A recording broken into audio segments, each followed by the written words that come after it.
Olá pessoal, podcast programa Paiaiana Conectados. Eu sou Carlos Silvio e estou na Rádio Conectados todos os sábados ao meio-dia em www.radioconectados.com.br ou então você ouve a gente também pelo nosso aplicativo. E aproveite e curte a gente nas redes sociais. facebook.com/Paiaiana Conectados, tem o nosso Instagram que é @CSPaiaiá. E hoje eu estou tendo a honra aqui, e bota a honra nisso, de entrevistar aqui, talvez, se não mais, ou um dos mais importantes. Não dá para dizer que ele é só jornalista, porque ele não é só jornalista, né? Ele é jornalista, arquiteto, gastrônomo, escritor, comentarista esportivo. Olha, o homem já fez de tudo. Quase meu xará, Silvio Lancelotti. Tudo bem, Silvio? Carlos Silvio e Silvio Lancelotti. Isso. Olha, eu sou Silvio Eduardo, sabia? Olha, Carlos Silvio e Silvio Eduardo. Você vê, são dois nomes que é absolutamente incomuns. Incomuns, exatamente. Na história. Eu digo sempre que Carlos Silvio parece nome de cantor brega. Silvio Eduardo parece nome de brega cantor. Cantor de bolero. Eu não sei se já encontrou algum Carlos Silva na sua vida. Eu encontrei dois Silvio Eduardo, acredite se quiser. Tá brincando. Eu já encontrei um Silvio Carlos. Silvio Carlos, quase. É pior do que Carlos Silvio, eu acho. Não, olha, nome é a única coisa que a gente herda e que tem que respeitar Sempre. pela herança. O resto a gente respeita pelo que faz, né? Pelo que aprende, pelo que devolve para a sociedade em forma de compromisso cultural. Já vi que você teve com Assis Ângelo, grande figura de Assis Ângelo. Genial. Eu Vídeo Matos, meu irmão, do tempo que eu bebia cerveja, hoje não bebo mais. Hoje ele bebe uma cachaçinha. Nada bebo, hoje não. Olha, hoje é dia 31 de janeiro de 2020. Hoje faz 4 anos, 8 meses e 5 dias que eu não ponho uma gota de álcool na boca. A última vez que eu bebi foi em junho de 98. Você está mais velho que eu aí. Ô Silvio, mas para Vamos lá. início de conversa aqui, o senhor continua trabalhando, escreve para o Portal R7, ainda Isso. Quantos anos de profissão? Eu fiz. Comecei em 68, são 53 anos. Agora em março eu completo 63 anos 63 anos de jornalismo. de jornalismo. Com 63 anos de carreira. Não, 53, perdão. 53. Com Perdão, 53 anos de carreira, e olhando hoje o jornalismo, o senhor foi praticamente o criador da revista Veja, né? Não, criador não. Eu, na verdade, eu fui um Fazia dos. parte da primeira leva. Um ali. dos era peixinho numa redação que tinha tubarões e baleias. Eu comecei a minha carreira na Veja. Eu sou arquiteto, você já falou. Cheguei a trabalhar com o prefeito Faria Lima na administração municipal dele em São Paulo. Meu negócio era planejamento urbano, inicialmente. E um dia eu me cansei daquilo, por qualquer razão, sei lá, e entrei numa maluquice que era um concurso que a Veja, que a Abril inaugurou no país inteiro, sem saber o que era. Eu só queria mudar de vida. E caí no jornalismo, porque o italiano de origem sabia falar e ler inglês, sabia um pouquinho de francês e de espanhol. Olha só, me colocaram na editoria de internacional. Eu comecei minha carreira cobrindo eleições americanas. Quer dizer, eu já saí no foguete, né? O senhor já foi ser correspondente internacional? Não. Eu fui 3 anos depois eu fui morar nos Estados Unidos em 72. Comecei em 68, fui para lá em 72. Mas, enfim, eu era apenas um integrante da redação da Veja. Quando, porém, uma batelada de gente saiu da Veja junto com o nosso grande comandante Mino Carta, e o Mino decidiu abrir uma nova revista, que foi a Isto É, aí sim eu sou integrante da primeira brigada de criação da Isto É. Talvez. Como é que o senhor está vendo o jornalismo hoje? Olha, eu vejo o jornalismo hoje com muita preocupação, como eu vejo o país com muita preocupação. Não sou um fanático do apocalipse. Eu acho que vamos sobreviver a todas essas insanidades, né? As pessoas me dizem até que estamos numa polarização política. Eu não acredito nisso. Você não acha isso? Não. Eu acho que nós estamos num hospício em que abriram as porteiras. Fala até que a gente está em um terceiro turno. Não. Eu acho que abriram o hospício mesmo. E deixaram um bando de loucos saírem por aí. Eles, infelizmente, são as pessoas que estão no poder. E, obviamente, isso não é uma coisa que perdure, porque nenhum louco sobrevive sem ficar mais louco. Então, a tendência é que, num determinado momento, alguém chega e diga: opa, peraí, vamos internar de novo esses caras, né? O jornalismo corre perigo? A liberdade O de jornalismo, imprensa corre perigo? não. Pelo contrário, eu acho que já a ameaça, acredito que já tenha passado. Já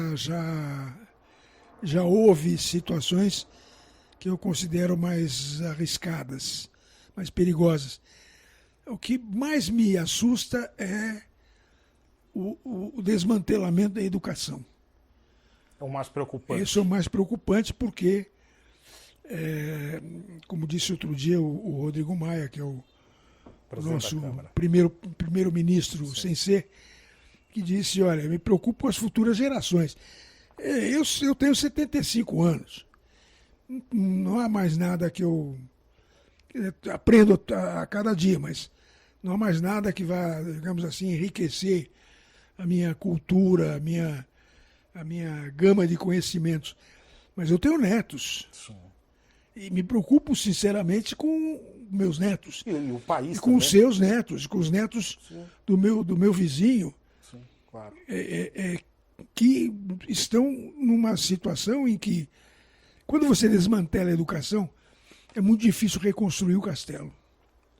Esse é o grande problema. Economia você resolve. Educação é alicerce. Educação e saúde são os alicerces.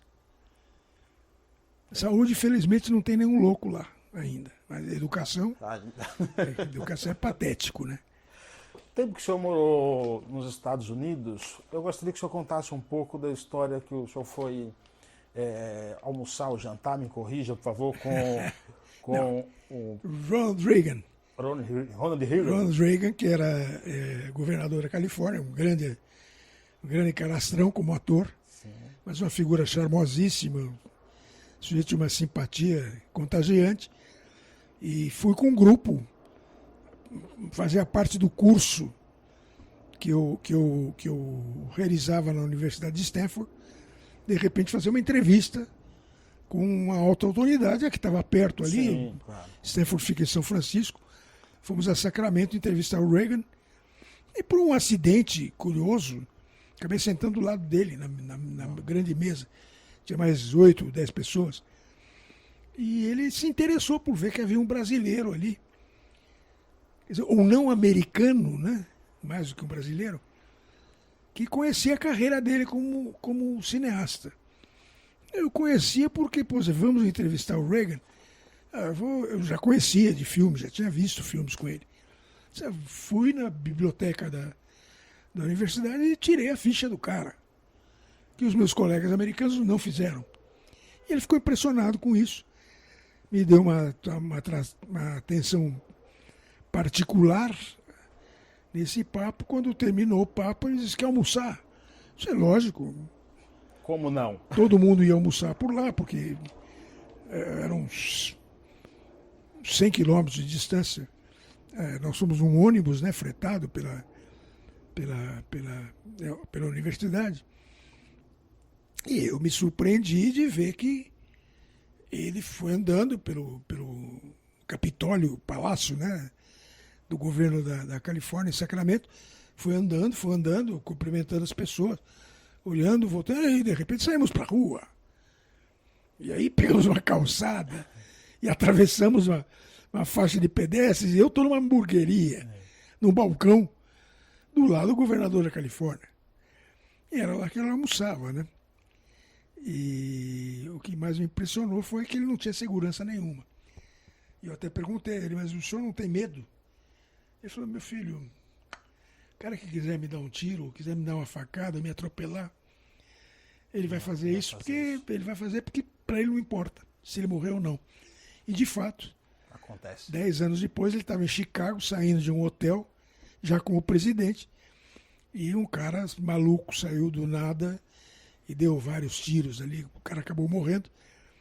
Mas um dos principais assessores do Reagan na época, esqueci o nome, foi o cara que botou o corpo na frente, né? E ficou, tentar impedir. Né? E impediu.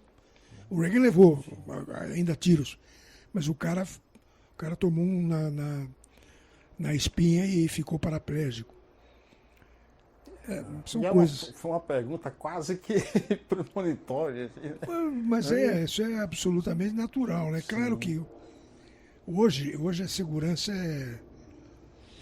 é muito maior, mas eu vi outro dia o filme daquele episódio que aconteceu, acho que 2006, 2007, na Noruega. Um maluco que sai dando tiro num acampamento de estudante. Quer dizer, eu conhecia a história, já tinha lido a história. Na época, ainda era um jornalista atuante no dia a dia, um jornalista de rua. E quando eu vi esse filme na televisão, eu fiquei embasbacado. Porque o cara levou 2, 3 horas dando tiro e a polícia norueguesa, que obviamente deve ser mais eficiente do que a nossa, não conseguiu achar o cara, né?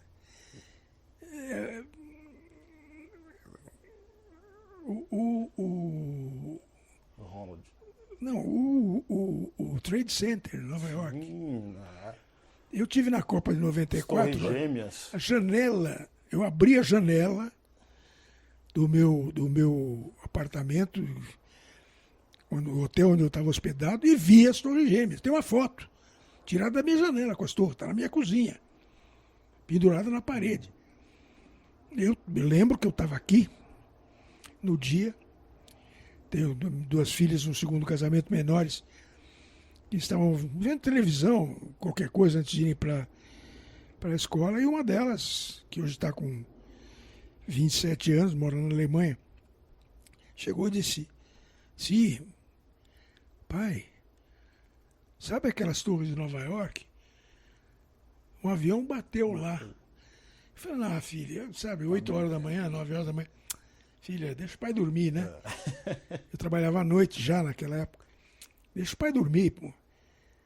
Você está vendo um filme desses disasters movies. Ela falou, tá bom, foi e voltou. Aí passa 5 minutos. Pai, agora um avião bateu na outra torre. Falei, na hora, né? Falei, puta merda, atentado, né?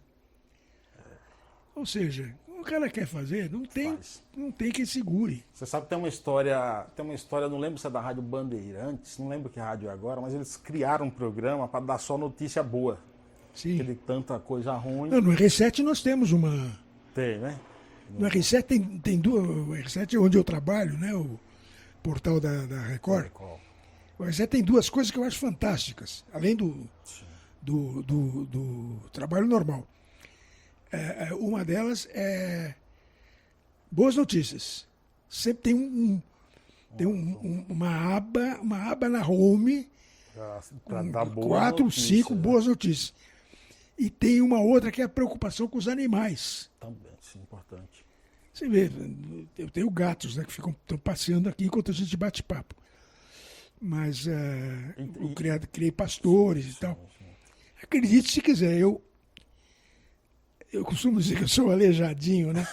Eu não tenho constrangimento de dizer que eu manco, uso bengala para andar, consequência de um acidente. E um dia desse eu estava num táxi, indo para não sei onde,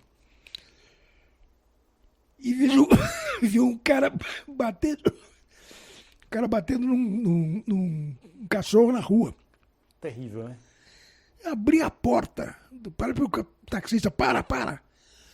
Desci de bengala e tudo, fui bater de bengala no cara. O cara olhou, assim, pô, velho de bengala batendo em mim. E não teve jeito, porque aí começou a chegar gente também. Mas eu falava assim, um velho de bengala verdade, te batendo, um idiota batendo num Na cachorro. verdade, ele estava batendo numa gatinha. A gatinha. Que ele, inclusive, aleijou a gatinha. Eu ainda peguei a gatinha, levei a gatinha numa veterinária amiga minha. A gatinha sobreviveu, mas a gatinha hoje se arrasta, porque um canalha Sim. Espancou. espancou do nada, né? Quer dizer, O senhor foi acidente de carro. foi um acidente de carro. Mas não, já passou. Isso é uma daquelas coisas que acontecem uma vez na vida e outra na morte. E eu já ressuscitei. Tá de bem com a vida. Tô, tá de bem com a não. vida. Sempre de bem com a Você vida. falou da Copa de 94, aí cobriu quantas Copas do Mundo? 70, 74, 78, 82, 86 cobri a distância, porque eu fiquei aqui. 90, 94, 98 a distância. 2002 já na ESPN. Aqui também fazia off-tube. 2002, 2006, 2010 na ESPN. Aí 14 aqui no Brasil, cobri a distância pelo R7. De todas essas... Rússia também, também a distância pelo R7. Vou fazer uma pergunta aqui, focada na seleção brasileira, por exemplo. Qual foi a derrota da seleção brasileira que Chovil ficou mais surpreso assim de acontecer? Olha, tem duas derrotas que marcam para mim, profissionalmente e emocionalmente. Uma, Espanha 82. Seleção de Tele. Porque eu acompanhava a seleção do Tele desde um jogo contra a Irlanda, em Uberlândia, que a seleção do Tele ganhou de 7-1. E o gol da Irlanda foi de pênalti, marcado pelo Brady, que era um jogador até da Juventus de Turim, meu time na Itália. E eu cobrindo a Itália. Então, né, eu com sangue italiano, aquele dia eu aprendi que torcer é inútil. Porque eu sofri muito com a derrota do Brasil e, ao mesmo tempo, fiquei aliviado pelo fato de ser a Itália que ganhou bem. A Itália acabou campeã. Eu tenho até hoje uma bandeira italiana que eu peguei no voo da Itália, da Espanha para Roma. Eu consegui viajar no voo da delegação. Tem uma bandeira com autógrafos. Jogadores. Né?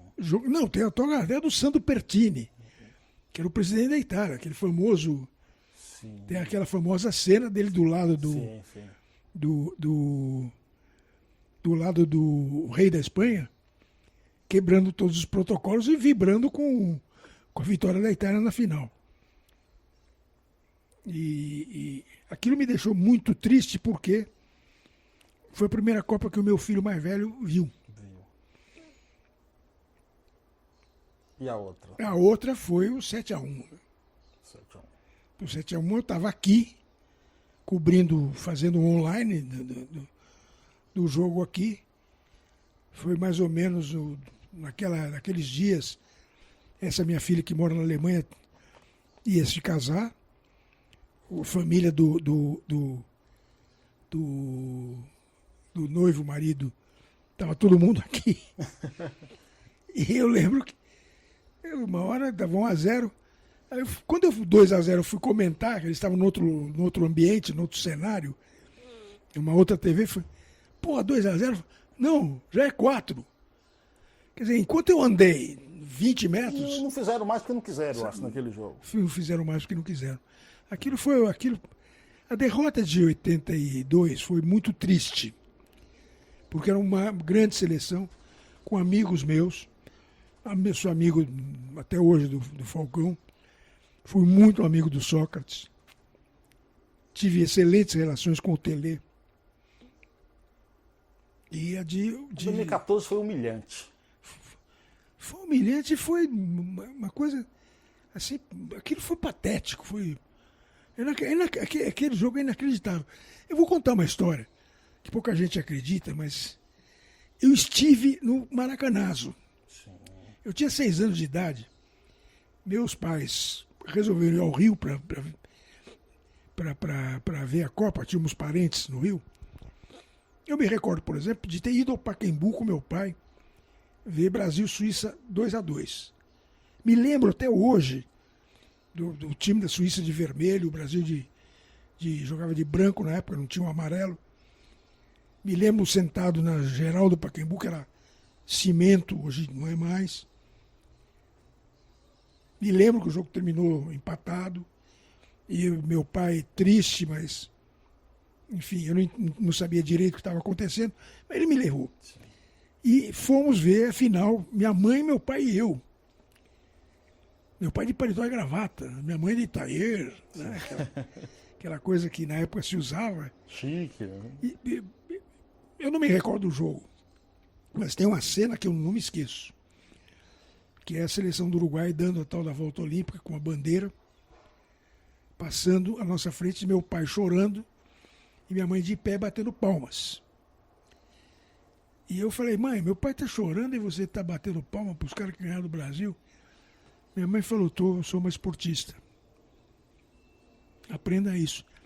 Minha mãe, embora fosse formada em letras, professora universitária, minha mãe tinha jogado basquete. E meu pai tinha sido um grande atleta. Meu pai foi corredor de 400 metros com barreiras e era o grande rival do Silvio de Magalhães Padilha. O Padilha sempre ganhou do meu pai. Meu pai era o segundo do Padilha. E então eu aprendi com aquela derrota a importância do aplauso ao vencedor. E aprendi também a não destruir o perdedor. Afinal de contas, um vai ter que ganhar. Mas aquele 7-1 em Minas, aquilo foi inacreditável, porque imagina, eu tinha que escrever sobre aquele jogo. E numa Copa do Mundo. Né? Não, e aqui. Eu lembro que eu escrevi meu texto naquele dia, meu comentário, tinha 4 linhas. Travou. Não. Eu disse, estou optando por apenas dizer que jamais imaginei na minha carreira, eu estou repetindo o que eu sei decor, jamais imaginei na minha carreira, que tem 45 anos de profissão, assistir um episódio tão vexaminoso como esse do Brasil em Belo Horizonte. E outra, num futebol tão evoluído, tão igualitário, né, como se fala, né? Aí foi o castigo para o pedantismo do Filipão. É verdade que na Copa de 90 você presenciou uma conversa entre Ricardo Teixeira e Kleber Leite. Eu presenciei, eu estava de cor. Ouviu? Eu ouvi porque eu estava eu consegui um upgrade para a primeira classe, um amigo meu, que era diretor da Varg, e como muito constrangido de viajar na primeira classe, embora na época eu não fosse, eu já era jornalista há 20 e tantos anos, mas não tinha cara no ar, não era conhecido. Mas constrangido de viajar na primeira classe. O avião que a gente foi para a Itália, a primeira classe tinha um bico, e tinha um lugar que tinha uma poltrona só de cada uma, no meio tinha um bar e tinha uma poltrona do outro lado. Eu disse, eu vou sentar lá porque ninguém me vê. Exatamente atrás de mim se sentaram o Ricardo Teixeira e o Kleber Leite, que na época era um negociante de placas. Depois veio ser presidente do Flamengo. Né? Virou presidente do Flamengo. E que era também jornalista.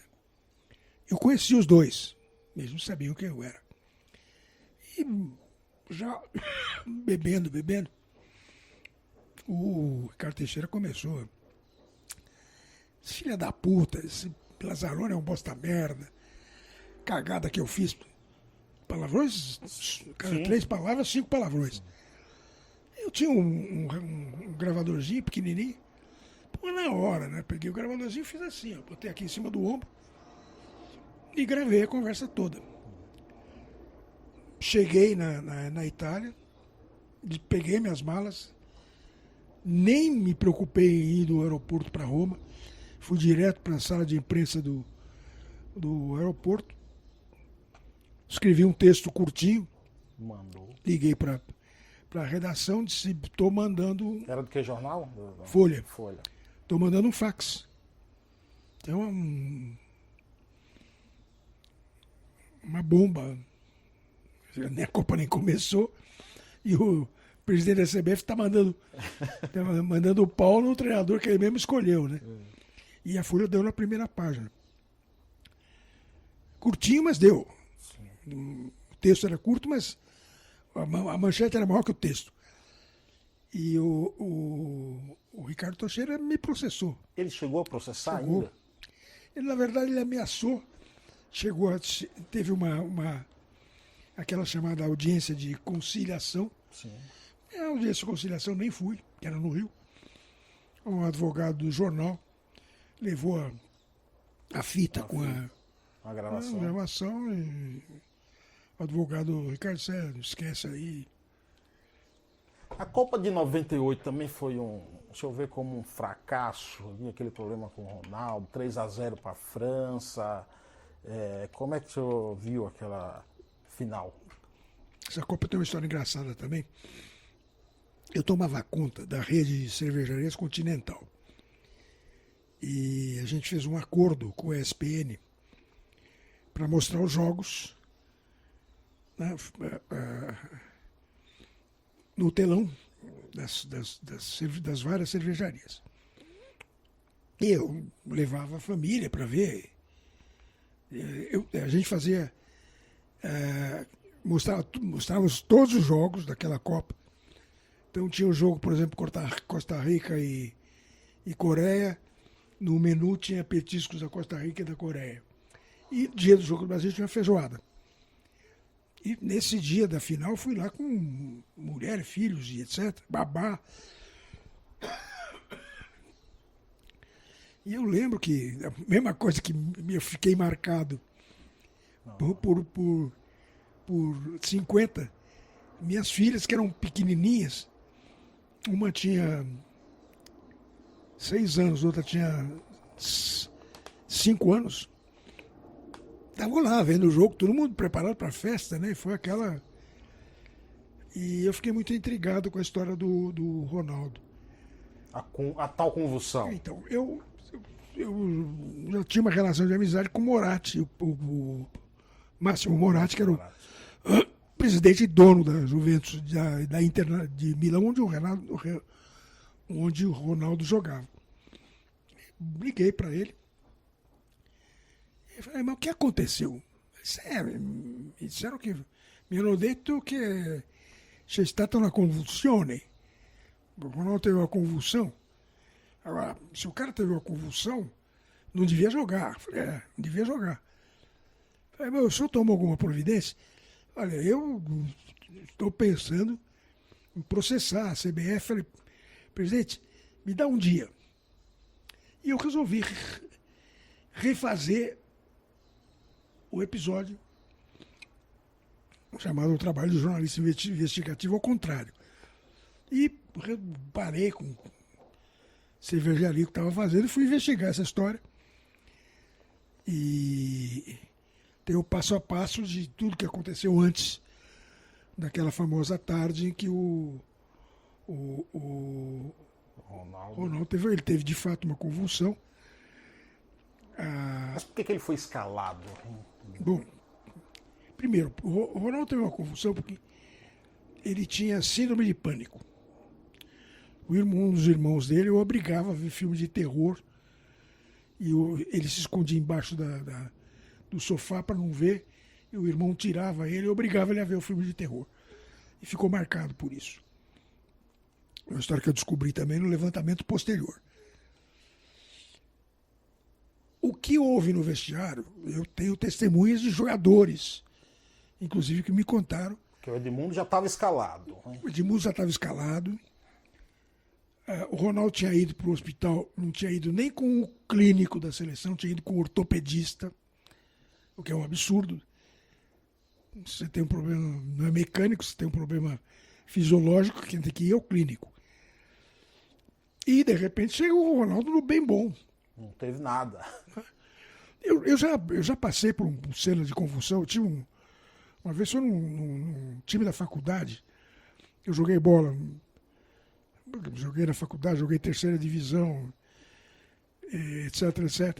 E eu lembro que num jogo do campeonato universitário, um colega meu, não vou dizer o nome, porque o cara é famoso hoje como arquiteto, que era o nosso zagueiro central, ele caiu no chão e começou E por sorte era um jogo contra a medicina, uma das medicinas. E alguém tá tendo um ataque epilético, não sei o quê. Tira a língua para fora, não sei o quê. Eu lembro da cena. Que foi tão ruim aquilo que o jogo não continuou. Esse colega meu, passados 5 minutos, ele estava de pé. Estava de pé, tomou água, tal. Ele queria voltar a jogar. Assim, para ele tinha acontecido um branco. Sim. Ele não lembra, não. Nós tínhamos. E os próprios colegas da medicina, não dá para jogar. Olha, nós não vamos jogar. Suspende o jogo, vamos jogar outro dia. Então, foi exatamente o que disse o Moratti para mim. Pô, se o cara tem uma convulsão, convulsão não é o melhor veículo para levar o cara para uma final de Copa. E ele apareceu no vestiário, quero jogar. E o Zagallo não queria que ele jogasse. Mas o famoso Ricardo Teixeira, perdão. Eu aprendi a ele chamar por outro nome. Era uma forma de conversa que a gente tinha meio secreta em determinadas épocas, que a gente inventava nomes para as pessoas para não saberem de quem a gente estava. Né? Para não saberem de quem a gente estava. Então, para mim, ele era o Renato. Mas, enfim. Diz que ele entrou no vestiário e obrigou o Zagallo a escalar. Outra bomba da Copa. Investiguei com os patrocinadores que me juraram que não sequer pensaram em sugerir que era importante para o Ronaldo ter atuado. Um diretor da Nike, que hoje já não está mais lá, um jornalista, meu amigo, que era o diretor de comunicação da Nike, virou para mim e disse: Lança, não somos loucos. O cara é o nosso patrimônio, pô. Não vamos estragar o cara. Uma final. Não vamos fazer o cara jogar para mostrar. Se o cara tem um ataque epilético no meio do jogo, pô. Imagine o Huawei. Né? Tanto que quem vê a partida no VT hoje vai se lembrar que tem um lance que o Ronaldo é lançado em profundidade e ele esbarra no goleiro da França. No Barthez. Ele esbarra até aquele pá. Ele cai. Como se tivesse desfalecido. Aí a câmera pega o Roberto Carlos, botando as mãos na cabeça, como quem diz: meu Deus, é agora. De novo. É agora. Esse é um lance emblemático para mim naquela partida. Mas que o Renato Teixeira foi o responsável pela escalação do Ronaldo, foi. Esse, depois, inclusive, eram frequentadores da cervejaria, esses informantes meus, jogadores. Até uma noite em que tomaram mais cerveja do que devia, contaram coisas que eu não publiquei. Sim. E até hoje irreveláveis. Não, eu ainda vou. Não, eu vou acabar escrevendo um livro de memórias. E essa história vai ser desvendada até em detalhes, mas contaram coisas que aconteceram naquele vestiário que são. Pode adiantar alguma coisa para mim? Uma que eu já adiantei. Que é o Edmundo puto da vida, que dá um chute num banco, machuca o pé, e na hora de fazer uma substituição, quem tinha que entrar era outro, que entra o Edmundo manco, né? Quer dizer, ali estava todo mundo tão desnorteado que ninguém sabia direito. Falta de concentração. Falta de concentração. Copa, né? Tudo isso. Ficando na Europa ainda, A notícia da morte de Ayrton Senna, quem dá em primeira mão é você ou o Cabrini? Não, eu não dei notícia. Não. Isso é uma outra história. E eu transmiti o futebol italiano na Band. Sim. A gente recebia as imagens. Quando acabou, eu estava na cabine ainda, com o Silvio Luiz. O Silvio Luiz saiu da cabine, foi fumar, sei lá, acabou o jogo que a gente estava transmitindo. Eu vi que a imagem foi cortada por uma cena que parecia ser uma entrada de um hospital, porque tinha um monte de jornalistas, ambulância e tal. Eu liguei para o Flávio Fernandes, né, liguei no talkback, para ele, Flávio, não desliga o sinal, porque eu acho que é o hospital onde está o Senna. Deixa a imagem, deixa o áudio, que a RAI provavelmente cortou do jogo para acompanhar o acidente do Senna. E, de fato, ficou mais uns 15 minutos, 20 minutos. Aí, num certo momento, o jornalista da RAI disse, vamos escutar a doutora tal. E entra uma mulher de branco que diz, lamento informar, mas com relação ao piloto brasileiro Ayrton Senna, silêncio elétrico. Pô, na hora eu entendi o que era silêncio elétrico. Subi correndo para o estúdio onde estava o Elias Júnior. Passei um bilhete para ele. Ayrton Senna, silêncio elétrico. O Elias não entendeu direito a minha letra e esperou o intervalo. Não teve intervalo, eu disse, o que foi? Disse, mulher, médica, RAI, etc. Ayrton, silêncio elétrico, significa que o cérebro dele não funciona mais. Isso foi certamente uns 40 minutos antes do Cabrini entrar no ar E dar a notícia. e dar notícia. Agora, é aquela história. Eu não me orgulho de ter ficado mais tempo no estúdio. Aquilo foi um absoluto acidente. E não era necessariamente fã do Ayrton Senna, eu sempre fui Piquet. Mas acompanhava a Fórmula 1 a fundo? Claro que eu acompanhava. Uhum. Inclusive nós tínhamos um grupo que tinha um bolo de Fórmula 1. Então eu acompanhava a Fórmula 1 mais até pelo resultado, pelo bolo, né? Para ver quem. Uma vez eu ganhei o bolo. Era um bolo do ano inteiro, ia somando pontos. Mas em termos de esporte, você tem uma ligação muito forte com o futebol italiano. E era né? difícil de eu ver a corrida, porque eu trabalhava na hora da corrida, né? Então, Sim. mas nesse dia, por coincidência, porque a corrida era na Itália, eu acabei vendo a corrida, uma parte da corrida, e vi o acidente. Né? Porque estava todo mundo De olho ali? de olho na própria emissora.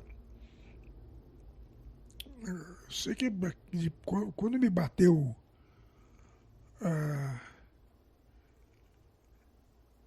me caiu a ficha. Puta merda, eu fui o veículo da transmissão Triste, assim. da morte do Ayrton Senna. Tomei um porra aquele dia. Para encerrar nesse papo de futebol aqui, quem é melhor? Messi, Cristiano Ronaldo, que joga no seu time, ou Pelé? Ah, sabe, tá brincando, vai. Me recuso a responder. Pelé não tem. Olha. É feita a comparação, né? Não tem comparação. O Pelé. O Pelé está fora de qualquer. Tem outro patamar? Não tem nem patamar pro Pelé. O Pelé está acima do meio do mal. O Pelé é aquele cara que paira no alto do Olimpo, em cima de uma nuvem. Eu vi o Pelé pegar pênalti como goleiro. O jogo que o Gilmar se machucou, o goleiro do Santos, não tinha substituição na época, ele entrou, o goleiro pegou o pênalti. Agora. Vamos deixar então Pelé no outro patamar. E quem é melhor, Cristiano Ronaldo ou Messi? Não é porque joga no meu time, mas eu gosto mais Se eu tivesse que escolher um para jogar no meu time, eu escolheria o Cristiano. Você percebeu, né? Se eu gosto mais do Piquet do que do Senna, eu gosto mais do cara do mais escandaloso do que do mais certinho, né? Esse é o Silvio Lancelotti aqui, que passou pelas principais emissoras do país, revelando aqui, falando um pouco da sua história, coberturas e tudo. Quantos livros escritos, Silvio? Essa é uma dúvida que até eu mesmo tenho. Não parou para contar, não? Ontem, sem querer, engraçado, né? Não sei porquê. Eu nunca procurei ler minhas biografias. Mas ontem. Perdão. Ontem caiu, eu estava fazendo uma pesquisa, e eu vi que eu era citado num pé da pesquisa e remetia para uma página minha na Wikipédia. Eu tenho uma página na Wikipédia que é fake, que alguém fez, que é uma brincadeira comigo, que eu nem mesmo. Tá lá, deixa lá. Cagando andando para isso aí. Acho engraçado que o cara diz que eu fui campeão de boxe na juventude, fui o cara que pescou a piaba mais pesada. Ex-lutador de boxe, né? Pois é. Essa é uma página fake. Aí eu descobri que tem uma página que é real. Como? Mas tem uma fake, tem uma real? Pois é engraçado isso. Porque o Wikipedia, inclusive, é chato, né, pra você colocar. Mas já me disseram, vai lá e pede pra tirar. Não, deixa pra lá. É aquela história, falei mal, falei. Mas vai ter uma que tem que não, só foi lutador de boxe. Tem uma que tá certinha. Não, tem uma que tem minha biografia, quando eu nasci, etc, etc. E tem a lista dos meus livros. Lá tem 23. E tem um, por exemplo, que eu não coloquei. Outro dia eu fiz uma lista para um currículo e eu não botei um livro que tem lá, que é um livro que eu fiz com o Ziraldo. Olha. Que é o livro da dieta do menino O maluquinho. senhor passou pelo Pasquim também, né? Passei pelo Pasquim. Eu não lembrava, quando eu fiz o currículo, não lembrava que eu tinha. Graças à página. Essa página que alguém fez corretamente.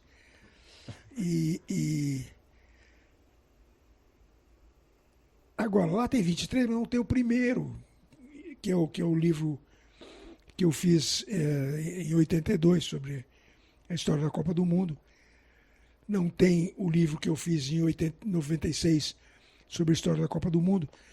Então, a minha conta hoje dá 28. 28 livros. Mas, 28 assim. Por exemplo, o livro dos molhos. Eu tenho o primeiro livro dos molhos. Que é sobre gastronomia. Aí fui fazendo o livro dos molhos atualizado. Aí passou para... Tinha 330 receitas, depois passou para 400. Aí tive que fazer um pocket, caiu para 130. Aí me pediram para fazer um livro com 100 receitas. Então, eu conto isso como livro novo. Porque é um livro que me deu trabalho, eu tive que mexer, corrigir erros de anteriores. Agora, livros de receita, eu não sou um criador de receitas. Eu sou um compilador de receitas, eu sou um pesquisador.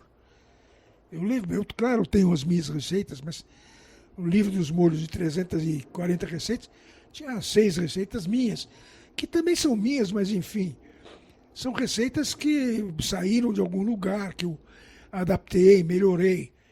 Não diria que são inéditas. Assim. Não, na gastronomia não. Depois cada um vai fazer do seu jeito. Sim. Ninguém segue, a não ser doce. O passeria, que você tem que pesar tudo direitinho. A receita é uma questão de sensibilidade. Agora, eu tenho um livro que está aqui porque eu uso sempre, por exemplo. Esse é o Cozinha Clássica. Esse eu considero que é um livro de receitas, não são minhas, mas além de eu ter pesquisado receitas históricas, eu conto a história dos pratos. Então, ali tem, não vou dizer que literatura, mas tem pelo menos jornalismo. Agora, quando você fala em livros, eu tinha um grande mestre chamado Ulisses Alves de Souza, foi o meu primeiro professor na Veja, uma história que obviamente marca a minha vida, primeira matéria que eu fiz, que eu levei para ele, era uma tentativa literária de fazer uma matéria. Você imagina, não era nem jornalista, era um bostinha. Aí levei para ele, ele olhou para mim e disse, você quer uma composição infantil? Ele me destruiu.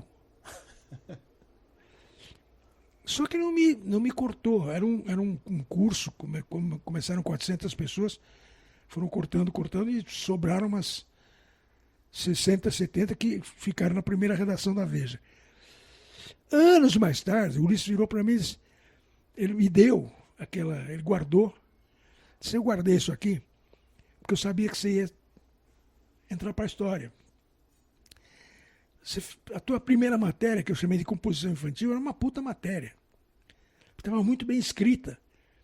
Você fez uma coisa que mais tarde foi chamada de New Journalism, novo jornalismo. Ou seja, a tentativa de fazer literatura numa reportagem. E ele me esculhambou porque ele sabia que me esculhambando ele ia me ganhar um nome também. Ia me fazer, não. Ele ia me fazer me aperfeiçoar cada vez mais. E já, qual é o livro? Ulisses já está no céu. Qual é o livro do senhor? Quando eu lancei o livro da máfia, o primeiro, que foi o Vendetta, que virou... Sobre a máfia siciliana. Máfia só existe máfia siciliana, olha ali na minha porta. Sim. Outro dia me perguntaram, uma máfia calabresa, uma máfia calabresa é Ndrangheta. Máfia russa tem outro nome. Máfia chinesa, Tríade. Máfia japonesa, Yakuza. Máfia é só siciliana. Aliás, não é nem máfia, é mafia. Mas enfim, isso é uma longa história. O Vendetta, que acabou virando novela na Record, virou a novela Poder Paralelo, do Lauro César Muniz. Quando eu dei o Vendetta para o Ulisses, ele leu desse puta livro, mas não é literatura.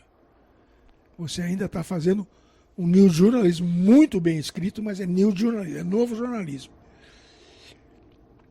Literatura eu fiz quando eu escrevi O Em Nome do Pai dos Burros, que chegou a finalista do Prêmio São Paulo de Literatura em 2012. Ele foi escrito em que ano? O Em Nome do Pai dos Burros? Esse livro foi escrevendo do correr da vida. Um dia eu resolvi lançar, porque eu vou morrer sem lançar esse livro, então eu lancei. Mas esse é literatura. Porque existe uma diferença entre você fazer uma novela, o Vendetta tem informações verdadeiras e tem ficção. Mas é um thriller, é um livro de mistério. Não é um livro que, digamos que tem uma preocupação cultural de transformar a linguagem. Em Nome do Pai dos Burros tinha essa a expectativa de ser um livro transformador. Acabou ficando entre os 10 melhores do ano, mas, enfim. Agora, você fala de 28, na verdade, são tão diferentes, né, os ramos que eu acabei seguindo. Gastronomia. Tem livros de gastronomia, tem livros de. Já aconteceu de o senhor escrever livros de gastronomia e outro com outro tema ao mesmo tempo? Assim, Não, eu estou sempre escrevendo 3 ou 4 coisas ao mesmo tempo. Estou lendo. Você olha a minha mesa aqui, olha quantos livros eu tenho ali em cima. Eu leio uns 4, 5 livros ao mesmo tempo. Agora, eu acabei de ler O Cartão Vermelho, escrevi sobre ele no R7. Eu li o livro da Thaís Oyama sobre o governo atual, o Tormenta, que é um livraço.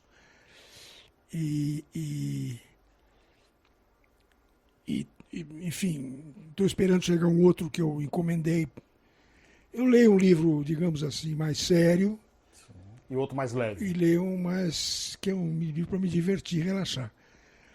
E estou sempre com o computador ligado, com a TV ligada, eu faço 4, 5 coisas ao mesmo tempo. Escreve para a Record quais os dias da semana? Na verdade, eu deveria escrever 20 vezes por mês. Mas eu não resisto, eu escrevo todo dia.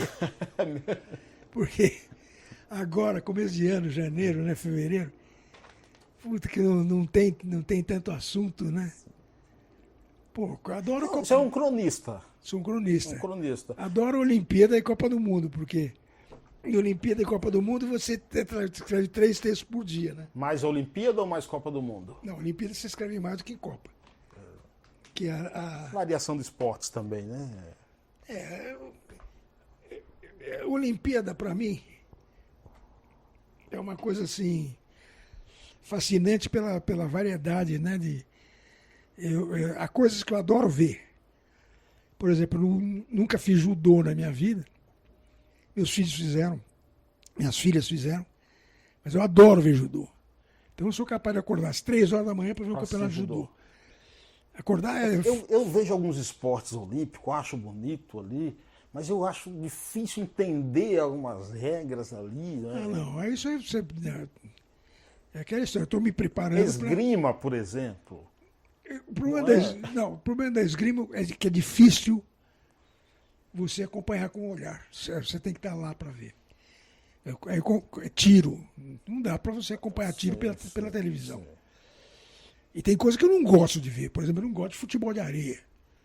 Que me dá uma sede desgraçada. Mas se tiver que ver para escrever, vou ver, né? Fazer o quê? Sim, aí é o jeito, é profissional, né? Agora, tem coisa que eu amo vela.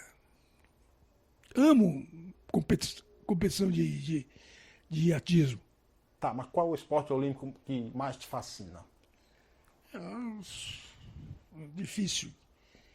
O que eu gosto mais de ver, que eu fico... Não precisa ser brasileiro para assistir, é judô. E os coletivos sempre, né? Vôlei e Jogos Olímpicos é uma coisa impressionante, né? Porque agora estou acompanhando me preparando para acompanhar o pré-olímpico feminino de basquete. Basquete também é um... Esporte bonito. Esses últimos anos escrevi sobre a NBA, né? Escreveu sobre o Kobe Bryant já? Não, o Kobe Bryant não escrevi mas eu avisei. O plantão do R7 que ele tinha morrido. Eu não escrevi porque eu tinha outra incumbência naquele dia. Mas vai escrever ainda? Não vou. Não vai mais? Já foi. Para você, mais ou menos assim, se acontece um fato, se não escrever muito, passar muitos dias, não vale a pena mais escrever, a notícia fica velha? Não é. Aqui, sei lá, Kobe não me... Eu fiquei triste. Engraçado, né? Eu fiquei triste pela menina. A filha dele, né? Aliás, tinha 3 meninas aquele voo, né? Estavam indo jogar. São coisas que você vai ficando mais velho, você vai se comovendo com tanta... E quando passa aquele vídeo da filha dele treinando ali, né? Eu gravei, inclusive, eu tenho guardado. Você fica pensando, né? Conheci o Gugu Liberato. Não vou dizer que fui amigo dele, mas me relacionei bem com ele. Quando ele era o começo da carreira, 83, 84. Fiz uma matéria com ele para a Folha. Quando ele começou a aparecer. E fico pensando, né, pô, o cara com a grana que ele tem vai morrer consertando o subindo ar-condicionado. É inacreditável, parece. O Kobe, que morre num acidente de um helicóptero que vale 6 milhões de dólares. Aos 41 anos de idade. Não, ele levou mais 8 com ele. Por quê? Porque ele é muito grande. E ele não gostava de andar de carro, porque o carro incomodava. Desconforto, São histórias... Eu lembro quando o Pavarotti veio ao Brasil, eu participei da primeira vinda do Pavarotti ao Brasil, em 79. E vieram o Pavarotti, a mulher dele, a Ádua, o pianista e a filha. E vieram em aviões separados. porque o Pavarotti tinha essa mania, né? Dizer, não, se morrer, morre um só. E no caso do Kobe, pô, ele foi e levou mais um com ele. Meu Deus. E crianças ainda, né? Olha, eu fico aqui, eu sou decano, né, no R7. E como eu durmo, eu gosto de trabalhar de noite, eu fico aqui até 5, 6 horas da manhã. Às vezes fico vendo televisão, escrevendo, às vezes fico esperando alguma notícia. Tem uma noite que eu jamais vou me esquecer, que foi a noite do acidente da Chapecoense. Sim, terrível aquilo ali. Eu estava aqui, eu tenho um contato internacional com jornalistas pelo Twitter e pelo WhatsApp. E eu lembro que naquela noite me ligou um cara pelo telefone, me chamou no meu celular, um amigo meu italiano que mora, olha que história, um jornalista italiano que mora em Caracas, morava, hoje não mora mais. Me ligou de Caracas para dizer, escuta, você tem alguma informação sobre esse avião do time brasileiro de futebol que caiu na Colômbia? Eu falei, avião brasileiro caiu na Colômbia? Que história é essa, pô? Um time brasileiro que ia jogar na Colômbia. Eu nem lembrava Que a Chapecoense que a Chapecoense ia jogar na Colômbia na Copa Sul-Americana, que não era nem Libertadores. Libertadores. Aí, 5 minutos, aquilo me veio na cabeça. Eu falei, puta merda, mas caiu. Estão dizendo aqui que caiu. É a coisa do jornalista, né? Sou arquiteto, mas trabalho com gastronomia, mas a vocação de jornalista ela é permanente. Caceta. Tá. Chamei um amigo meu em Cali, que já estava sabendo do acidente. E ele me disse, eu vou te dar o Twitter da Defesa Civil da Colômbia. E liguei no micro. E fiquei acompanhando as imagens do Twitter da Defesa Civil pelo... Porra, liguei para a Record. Na hora. Na hora. Isso era 1h da manhã. Ninguém sabia de nada. Ninguém. No Brasil sabia... Ninguém sabia de nada.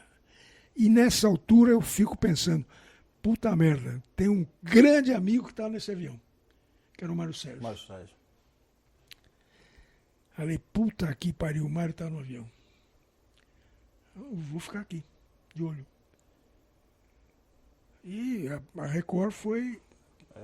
eu lembro que eu A liguei... Record, o R7 pautou Tudo.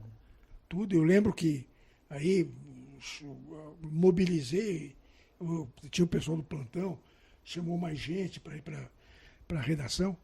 Num certo momento, inclusive, alguém me disse lá, eu fiquei chefe, porque eram estagiários, né, que ficavam de madrugada. Eu acabei meio que comandando a cobertura à distância. Um cara me ligou e disse, pô, tô com a lista de passageiros. Eu falei, não dá lista de passageiros enquanto não tiver confirmação. A família também Primeiro tem que avisar a família. E isso eu lembro de uma história que também me marcou profissionalmente. Começo dos anos 80, tinha um vizinho aqui, um querido amigo, que era casado com uma aeromoça da Varig. Quando caiu um avião da Varig no Ceará. E naquela época eu acordava mais cedo e escutava a Jovem Pan. E a Jovem Pan deu uma lista dos passageiros do avião e eu reconheci o nome da mulher do meu vizinho. Falei, cacete, mas puta merda, como é que eles fazem isso? Na época eu tinha uma coluna na Folha. Eu escrevia 3 vezes por semana na Folha, escrevia sobre o que eu quisesse. Chamava Transa Cultural. O nome que deu foi o saudoso Cláudio Abramo. Escuta, caí de pau na Jovem Pan. Pô, como é que vocês dão uma lista Sem que a Sem, família não, e saiba. sem ter a certeza de que morreram as pessoas. Porque estavam ainda procurando sobreviventes. Sim. É um risco. Não tinham morrido todas as pessoas no avião. Caí de pau na Jovem Pan. No dia seguinte, a Pan começa um editorial contra mim. Depois acabou ficando um grande amigo meu, o Fernando Pacheco Jordão. Fernando Pacheco Jordão, não. Fernando Vieira de Mello. É um ícone do jornalismo radiofônico no país. O Fernando escreveu o editorial e pediu para um grande amigo meu, que era o Joséval Peixoto, ler. O Joséval me ligou na época e disse: pô, eu vou ter que falar mal de você. Eu falei: não, imagina, teu trabalho. O texto não é seu. Você tá lendo, você é locutor. E aquilo criou um mal-estar. Jovem Pan, Silvio Lancelotti, porque aí a Folha me defendeu. E o meu vizinho me defendeu e processou a Pan. Então, você vê só, por causa de uma bobagem. Dá um Quer dizer, constrangimento. como se dá a lista de pessoas fosse um furo de reportagem, dizer quem morreu, acabou criando uma discussão que, a passados anos, a Copa de 90 de 90 na Itália, o Fernando Vieira de Mello me pediu para escrever boletins para ler. Não, quero você na Jovem Pan. Mas eu estou pela Folha. A Folha pagou minha passagem, minha estada, eu não vou trabalhar para ninguém. Tenho autorização para fazer eventualmente um jogo para a Band, porque também trabalho. Mas a minha prioridade aqui é a Folha, eu não vou. Quando voltei, ele me convidou para ir para a Pan. E aí fomos até almoçar e tal. Ele lembrou dessa história, eu lembrei da história. Mas ficou marcado, né? Nesse dia da Chape, eu falei: não dei lista nenhuma. Sim. Antes de uma confirmação. Porque eu tenho gente querida nesse voo. E quem tem que saber primeiro é a família, né? A família. Aí, uma certa hora, a Mara, mulher do Mário, ligou para perguntar se eu tinha confirmação. Eu menti para ela. Falei: não tenho, Mara. Quando você não receber essa informação oficial, eu não recebi nenhuma informação oficial. Eu sei que o Mário está num voo, eu sei que é sobreviventes, mas eu sabia que ele já... Dia 11 agora vai completar um ano da morte do jornalista Ricardo Boechat, que também morreu. Grande figura. Era amigo, tinha contato com Não, ele? mas eu conheceu aquela história, você vê no restaurante um colega jornalista, você cumprimenta como ele te cumprimenta. Mas sempre foi um admirador do Boechat. Eu adorava o Boechat na rádio. 7h30 da manhã, né? Na 7h30 não, já era um pouco mais. Porque na época eu ainda ia para a SPN e sempre pedia para o taxista botar na... E é um cara que faz muita falta, Band. né? Muita falta, porque era um cara charmoso, bem-humorado, inteligente, culto. E eu adorava as brincadeiras dele com esse meu amigo, o Zé Simão. Zé Simão, Porque era um momento, porque era sempre na hora que eu estava 8h50 por ali. TV. Às vezes até na segunda entrada do Zé Simão, dependia do dia. E era um cara sensacional. Era um cara sensacional. Silvio, obrigado. Obrigado a vocês. Obrigado pelo papo. Uma honra enorme entrevistá-lo. Não exagero como dizia meu pai. Esse foi Silvio Lancelotti para o programa Paiaiá na Conectados. Obrigado a todos.